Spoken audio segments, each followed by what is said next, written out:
VK coaching centre में आप सभी छात्रों का स्वागत है। देखिए, आज मैं बताने जा रहा हूँ श्री कृष्ण जन्माष्टमी के बारे में बताने जा रहा हूँ। देखिए, वीडियो पूरा देखना, लाइक और सब्सक्राइब और शेयर भी कर देना। देखिए, इसमें क्या है, श्री कृष्ण का जन्म कब हुआ, कहाँ हुआ, ये मैं बताने वाला हूँ। देखिए, मथुरा के राजा, कहानी में बोलने जा रहा हूँ। देखिए, मथुरा के राजा उग्रसेन थे। तो उग्रसेन बहुत योग्य शासक थे, लेकिन क्या होता है, कुछ क्षणों के बाद उनके पुत्र का जन्म हुआ। उस पुत्र का नाम उन्होंने कंस रखा। कंस इतना अत्याचारी था, तो क्या होता है, ये पृथ्वी जो है भयभीत हो गई। वो इतना भार अन्याय सहन से भयभीत हो गई। वो विष्णु भगवान के पास पहुंची, सारे देवता पहुंचे। तो उन्होंने, विष्णु भगवान ने कहा, ठीक है, मैं कुछ ही दिनों के बाद पृथ्वी पर जन्म लूंगा। और देखिए फिर क्या होता है, समय बीतता गया और कंस के एक चचेरी बहन थी। उस बहन का नाम देवकी था। तो कंस देवकी को बहुत मानता था। कंस इतना मानता था, तो जब उसकी शादी योग्य हो गई तो उसकी शादी वसुदेव के साथ हुई। तो जब शादी वसुदेव के साथ हुई तो कंस अपनी बहन को बड़े लाड़ प्यार से रथ में बिठा करके जा रहा था। अचानक क्या होता है, आकाशवाणी हुई, हे कंस, तू जिस बहन को इतने प्यार से भेजने जा रहा है, उसी बहन के 8वें पुत्र के द्वारा तेरा वध होगा। ये आकाशवाणी जब सुना तो कंस ने क्या किया, म्यान से तलवार निकाला और अपनी बहन देवकी को केस पकड़ करके रथ से नीचे उतार दिया। और उसने कहा, न रहेगा मांस, न बजेगी बांसुरी, मैं देवकी और वसुदेव का वध ही कर दूंगा।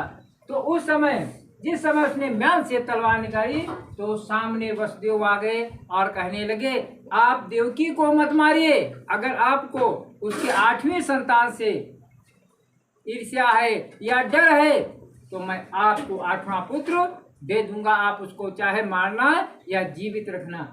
कंस मान गया और क्या किया, वसुदेव और देवकी को कारागार में डाल देता है। और कारागार में डाल देता है। समय बीता गया। कुछ दिनों के बाद देवकी के एक पुत्र का जन्म हुआ। जब पुत्र का जन्म हुआ, मांस का लोथड़ा वसुदेव लेकर के कंस के सामने गए। तो कंस उस लोथड़े को देखता है, उसके दया आ जाती है और कहता, ले जा, मैं इससे, मेरी दुश्मनी नहीं है, मैं इसको नहीं मारूंगा, मेरी तो दुश्मनी 8वें पुत्र से है। लेकिन उसी समय क्या होता है कि भजमन नारायण नारायण नारायण, नारद जी आ गए और कंस से कहने लगे, हे कंस, तू क्या कह रहा है। अरे कमल का फूल आए और उसमें 8 पंखुड़ी थी और कहा, गिनो। अब वो जब गिनती लगाता है, इधर से जिधर से भी देखता है वो 8वीं प्रतिभा। नारद कहने लगे, इसमें प्रथम पंखुड़ी कौन है। तो वसुदेव जी, वो कंस जिधर से गिनता वो 8वीं पड़ती। तो उसी समय क्या होता है, और नारद ने ये क्यों क्या कहा, क्योंकि उसने कहा ये पाप बढ़ जाए। अब वो उसी समय कंस कारागार में पहुंचा और उस मांस के लोथड़े को खींच करके लाया और उस पत्थर की शिला पर पटक देता है। जब वो पटक देता है, दूध मुहासा बच्चा उस प्राण पर खेल उड़ जाते हैं। इस प्रकार उसने, जब देवकी गर्भवती होती है, बच्चे को जन्म देती है, कंस आता है और उस पुत्रों को मार देता है। फिर धीरे धीरे 7 पुत्रों को मार देता है।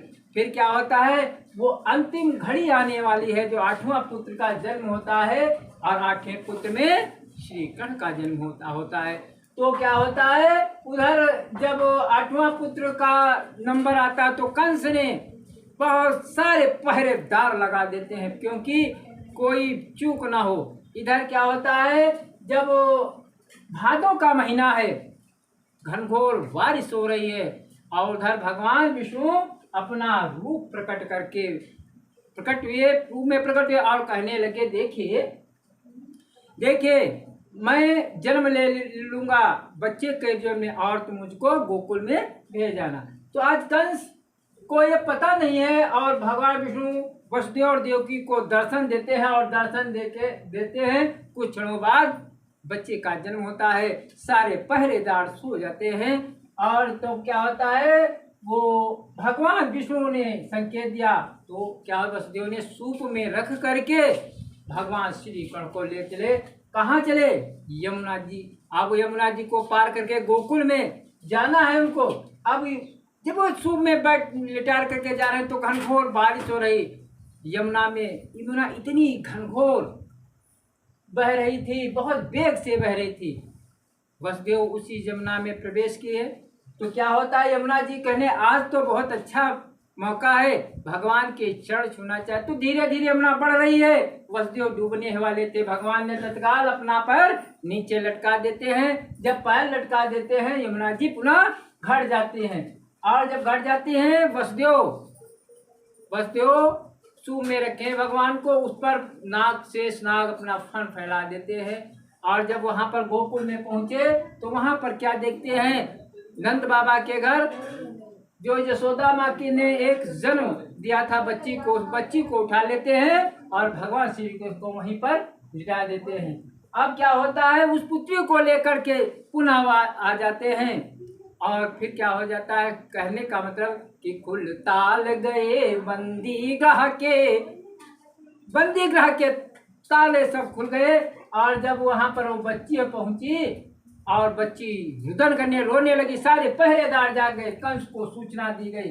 कंस बड़ी वेग से आता है और उसने आओ न जनता उस बच्ची को खींच करके उस शिला पर पटकना चाहा। उस समय वो बच्ची क्या है, वो देवी का अवतार लेकर के कहने लगी है, तू कंस दुष्ट अत्याचारी, तुझे मारने वाला तो गोकुल में पैदा हो चुका। आज कंस चकरा गया।